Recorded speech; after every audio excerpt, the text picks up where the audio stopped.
The whole idea is to live your life effortlessly and have lots of fun while you do it. So why do you want to feel stressed?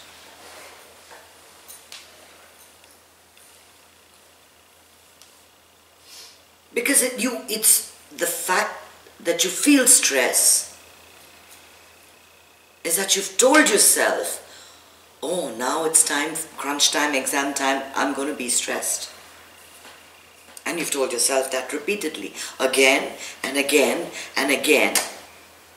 And so you feel stressed. You could actually feel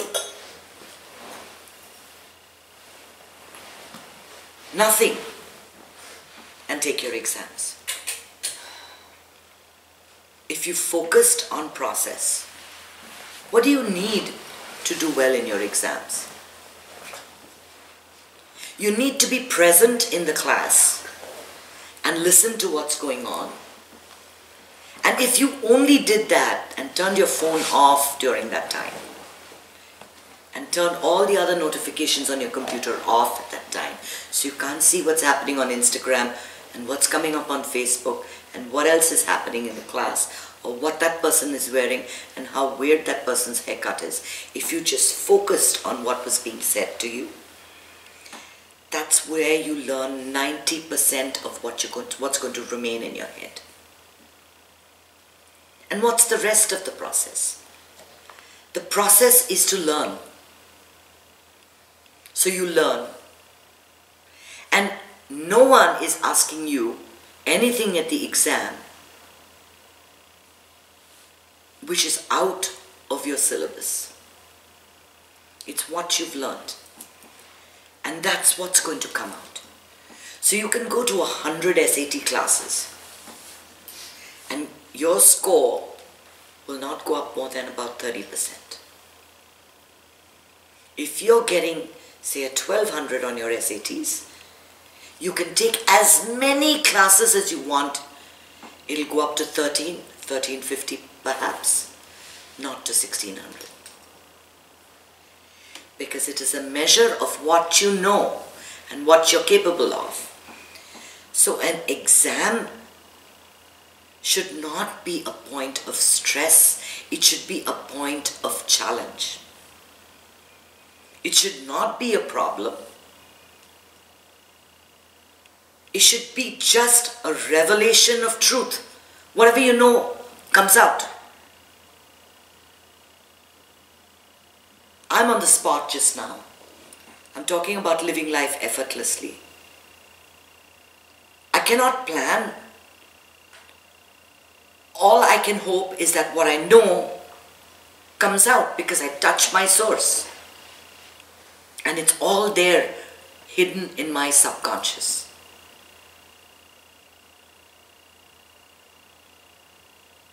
Life is a series of exams.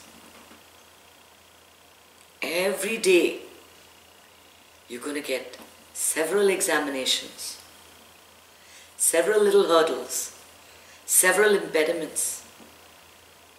You can make them into mountains, or you can make them into little speed bumps. You go a bump. That's it. Because it's nothing other than your perspective. What you think it is. It's huge, this dating scene. And you begin this dating scene by saying, oh my God, I'm never going to find the right guy. You already decided that they're all a bunch of losers and you're never going to find the right guy. And then every time you go and meet another loser, you're surprised.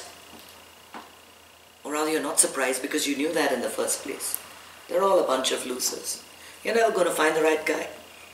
And your life's a big mess because you don't have a significant other. You know, if there's one thing that karma teaches you, is that you never know who's going to come in your path. You never know who you're going to meet. that is completely predetermined.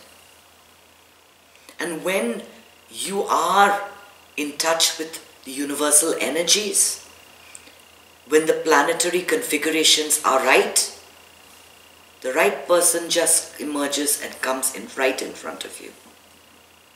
And then you have no choice. And you just fall in love. And you think you fell in love. It was your thing. But you really had no choice. Many people want to become basketball stars. But there can be only one Dwayne Wade. And we hear all these success stories.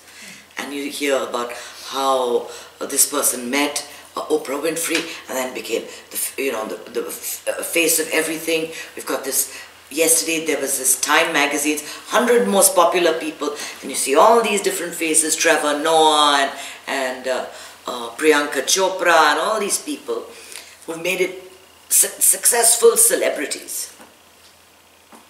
But what about the 100,000, 100 million others who didn't make it?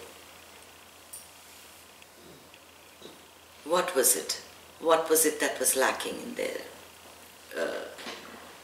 destiny?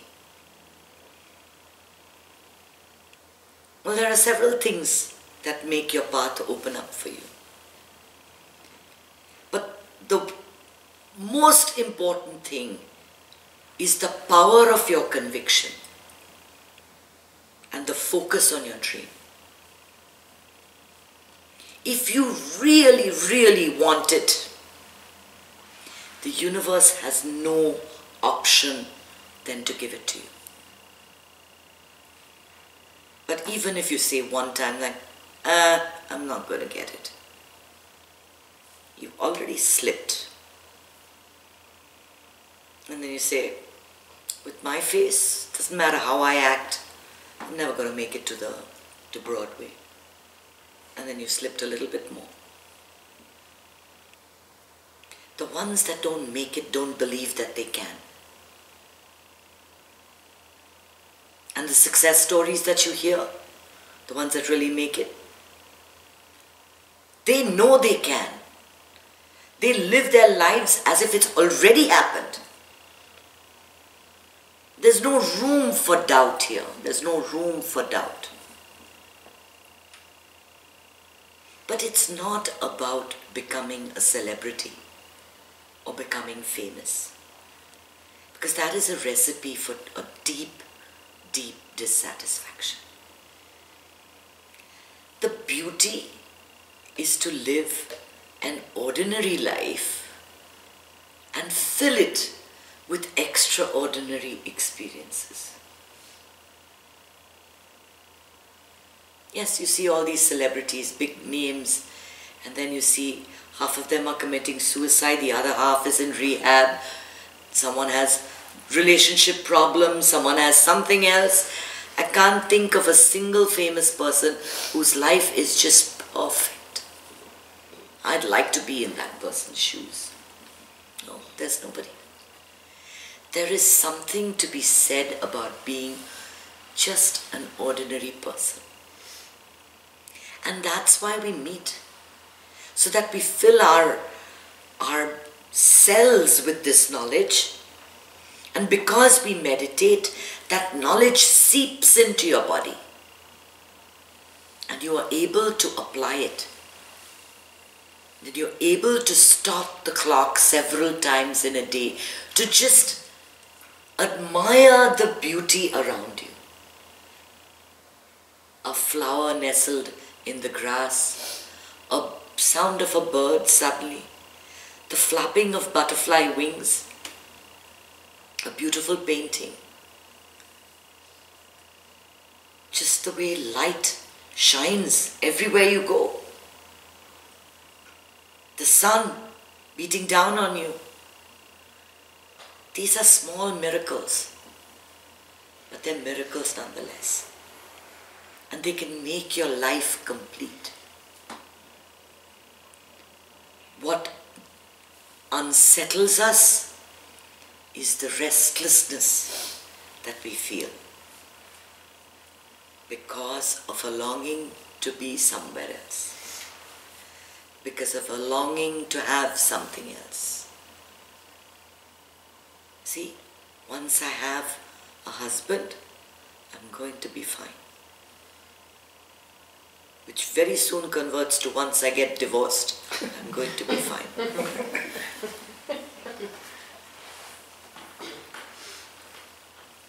To be completely satisfied in the moment with whatever it brings, and to live your life 100% present. And if this is a moment of sorrow, then to accept your sorrow 100% and feel it. If this is your moment of grief, to feel it 100%. If this is a moment of perspiration where you have to work really hard, then to work really hard. To feel whatever it is that's happening in your life completely and totally. That is life. That is life. And if you do it moment to moment, it's effortless. It's like a river flowing. It's one experience falling into another, into another, into another.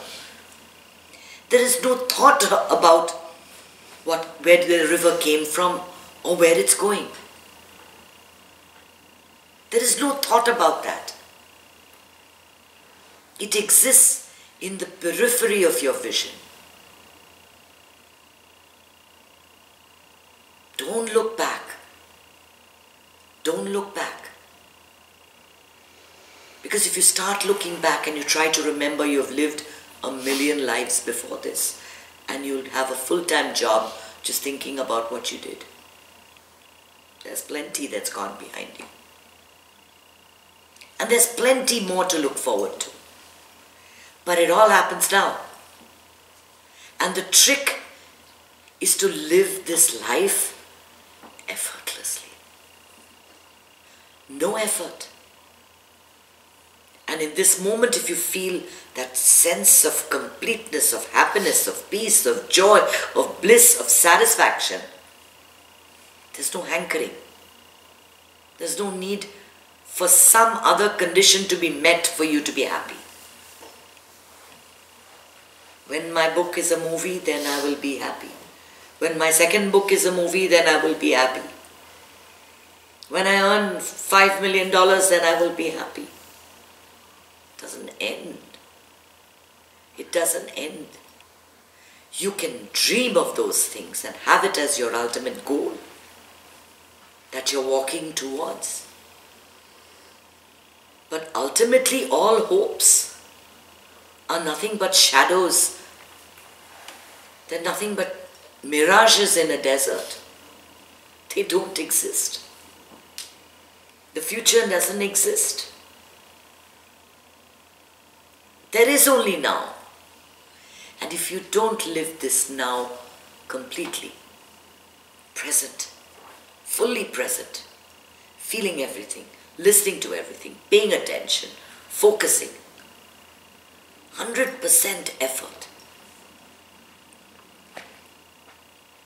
that life is just going to be a series of stress-causing problems.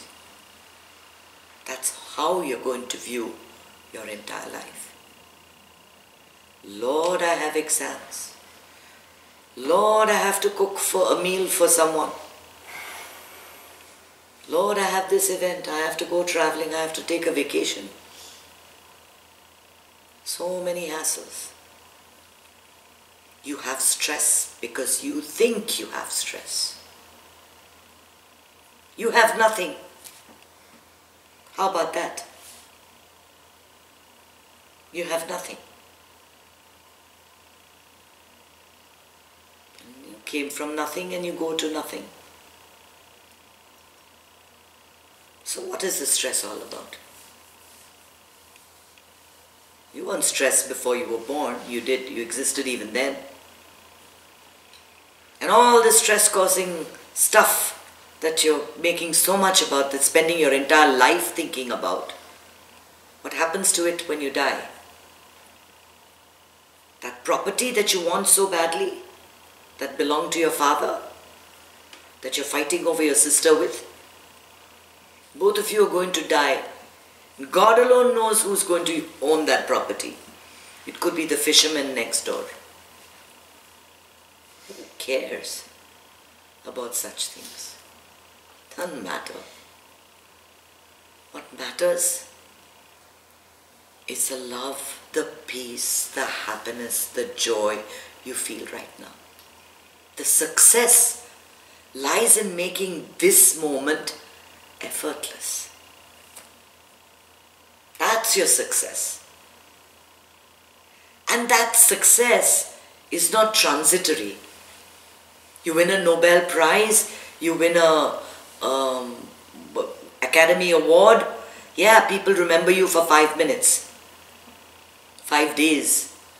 Then after that, who remembers you?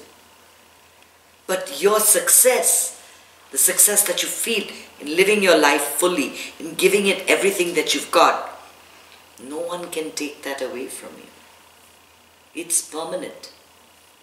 It's yours to keep.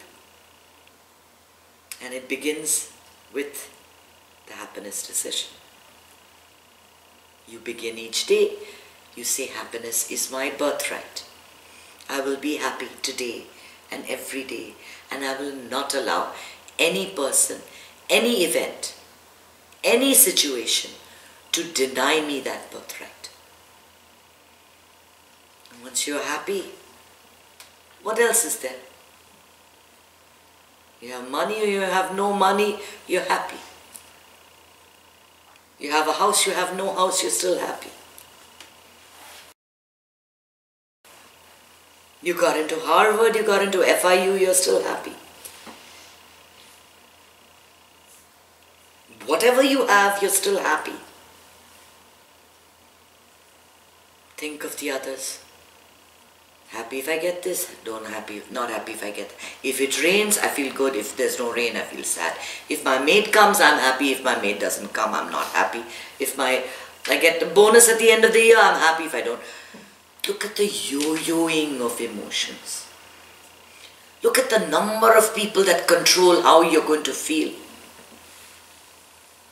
It's your feeling. It's your life. It's your choice. You can be happy or you can suffer. You make the choice.